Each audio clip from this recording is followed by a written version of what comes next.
لوگ چاہتے ہیں میں غنی ہو جاؤں، میرا دل مضبوط ہو جائے، میری طبیعت مضبوط ہو جائے۔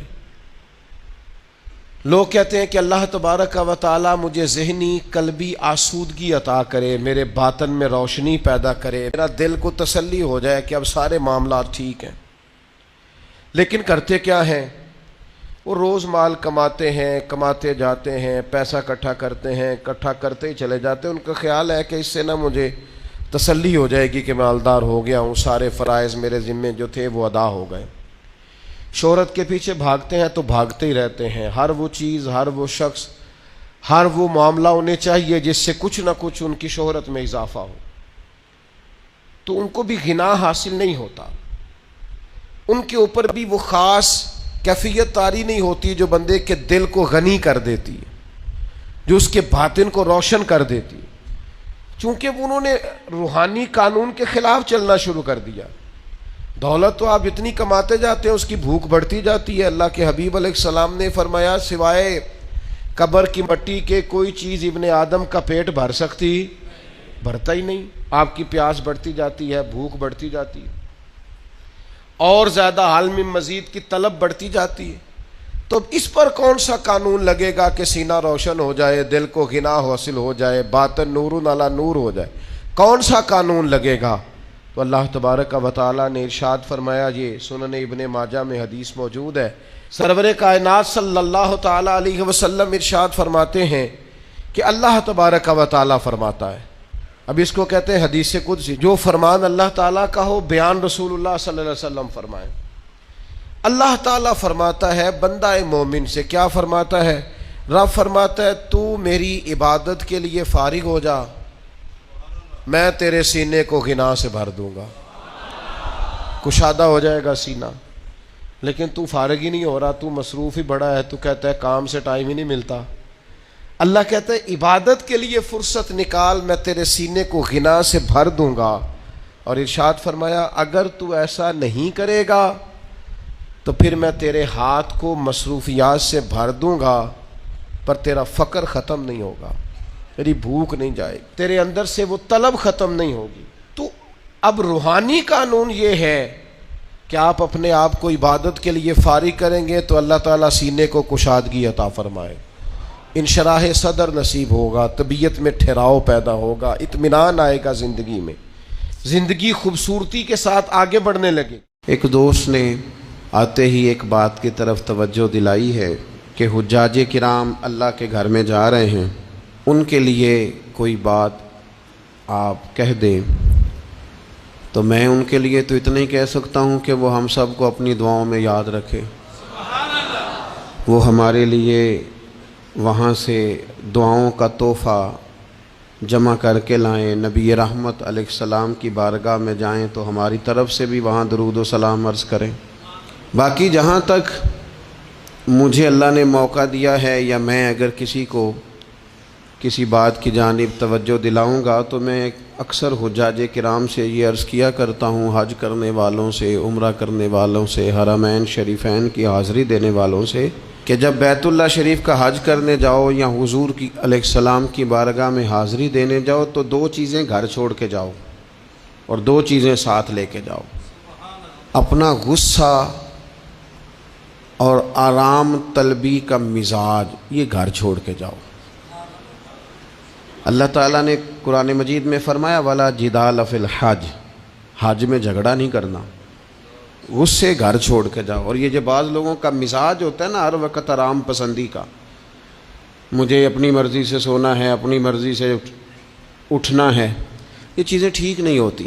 اور پھر میں نے دیکھا ہے، آپ ان لوگوں کو دیکھیں نا جو یہاں سے پہلے کراچی جاتے تھے، پھر وہاں سے بحری جہاز کا سفر کرتے تھے، ہفتے ڈیڑھ میں وہ وہاں پہنچتے تھے۔ اب تو حاجی کے کپڑوں کی استری خراب نہیں ہوتی تو مکہ آ بھی جاتا ہے، بیت اللہ شریف کی زیارت نصیب ہو جاتی ہے، لیکن پریشانی پتہ نہیں کس بات کی ہے، اتنے ڈسٹرب کیوں رہتے ہیں۔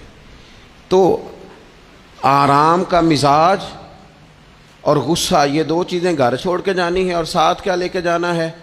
ذوق شوق کو لے کے جانا ہے، ادب اور احترام کو لے کے جانا ہے۔ وہاں ذرا ذوق سے رہیں، ذرا تازہ دم رہیں، بجھے بجھے نہ رہیں۔ وہاں ذرا طبیعت کے اندر وارفتگی ہو، پیار ہو، ذوق ہو، محبت ہو، اس توانائی کے ساتھ آپ اللہ تبارک و تعالیٰ کے گھر جائیں اور آداب کا خصوصی خیال رکھیں۔ ادب پہلا کرینہ ہے محبت کے کرینوں میں۔ اللہ کا گھر ہو یا نبی پاک علیہ السلام کا روضہ نور ہو، ہر جگہ ادب کو ملحوظ خاطر رکھیں۔ اقبال کہتے ہیں کہ ادب کا ہیست زیر آسماں از عرش نازک تر، نفس گم کردمی آیت جنید و با یزیدی جا۔ کہتے ہیں جو حضور کا روضہ ہے یہ عرش کے نیچے اتنی نازک جگہ ہے کہ جہاں جنید بغدادی اور بایزید بستامی جیسے لوگ بھی اپنی سانسیں بند کر کے حاضری دیتے ہیں۔ یہ ایسی نازک جگہ ہے جہاں اتنے بڑے اکابرین اور اسلاف بھی اپنی سانسوں کو روک کر چلتے ہیں۔ تو عزیز، ادب سے، احترام سے، اے پائے نظر ہوش میں آ، یہ کوہ نبی ہے۔ آنکھوں سے بھی چلنا یہاں بے ادبی ہے۔ تو یہ دو چیزیں چھوڑ جائیں، دو چیزیں ساتھ لے جائیں۔ اللہ تعالیٰ اس سال حج پہ جانے والے ہر شخص کو قبولیت والا حج عطا فرمائے۔ حضرت ابراہیم علیہ السلام ایک دن فرماتے ہیں، دیکھیں اس خلیل کا اپنے رب کریم کے ساتھ، اللہ کے اس پاک پیغمبر کا، حضرت ابراہیم خلیل اللہ علیہ السلام کا اپنے رب سے رشتہ کس طرح کا ہے۔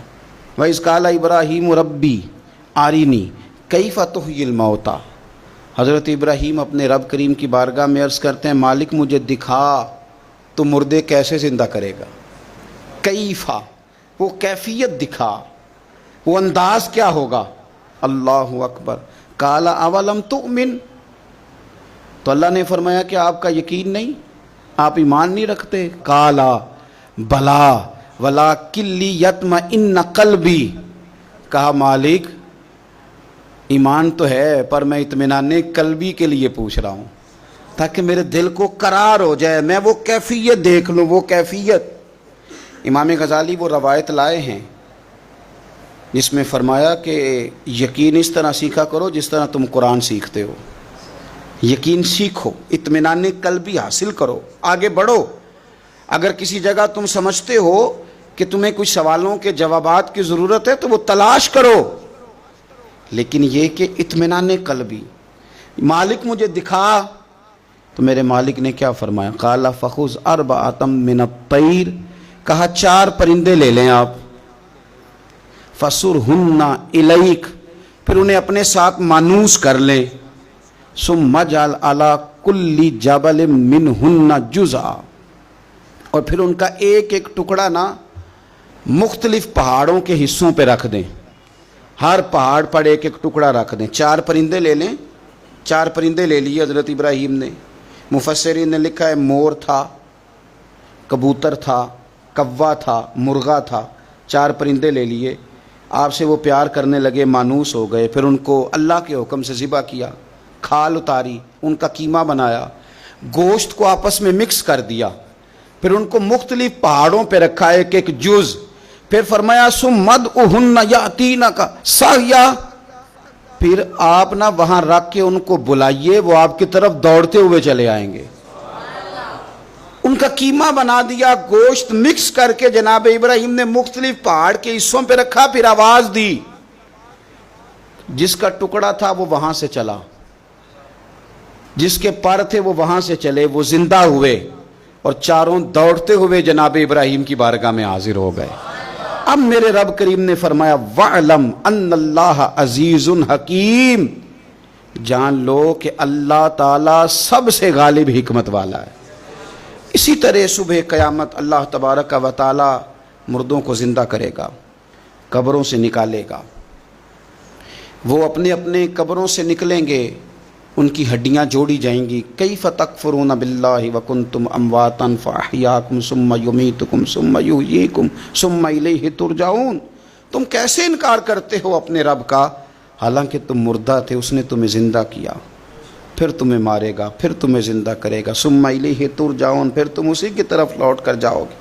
صبح قیامت وہ کھڑا کرے گا۔ جناب ابراہیم کو وہ نقشہ دکھایا گیا، فرمایا اس طرح قبروں سے نکالا جائے گا، اس طرح جمع کیا جائے گا، اس طرح رب کی بارگاہ میں پیش کیا جائے گا۔ وہ منظر کیا ہوگا جب رب کی بارگاہ میں پیش کیا جائے گا؟ تو رب کے قرآن نے اسے بھی بیان کیا، فرمایا یوم نحشر المتقین الی الرحمن وفدا، جو متقی پرہیزگار ہوں گے نا، اللہ سے ڈرنے والے، انہیں جب رب کی بارگاہ میں پیش کیا جائے گا تو مہمان بنا کے پیش کیا جائے گا. وہ مہمان ہوں گے، اللہ کے مہمان بنا کے پیش کیا جائے. وَنَسُوقُ الْمُجْرِمِينَ إِلَىٰ جَهَنَّمَ وِرْدًا، اور جو مجرم ہوں گے نا انہیں پیاس سے ہانکا جائے گا جہنم کی طرف. اس طرح چرواہا بکریوں کو ہانکتا ہے، اس طرح پیاس سے ہانکے جائیں گے. اللہ تعالی ہمیں اطمینان قلبی دے دے، یقین کامل کی دولت دے دے. اللہ ہمیں سمجھ دے دے کہ ہمیں صبح قیامت اٹھنا ہے، مالک کی بارگاہ میں کھڑے ہونا ہے، اللہ کے حضور حاضر ہو کے ہمیں اپنے اعمال کا حساب دینا ہے.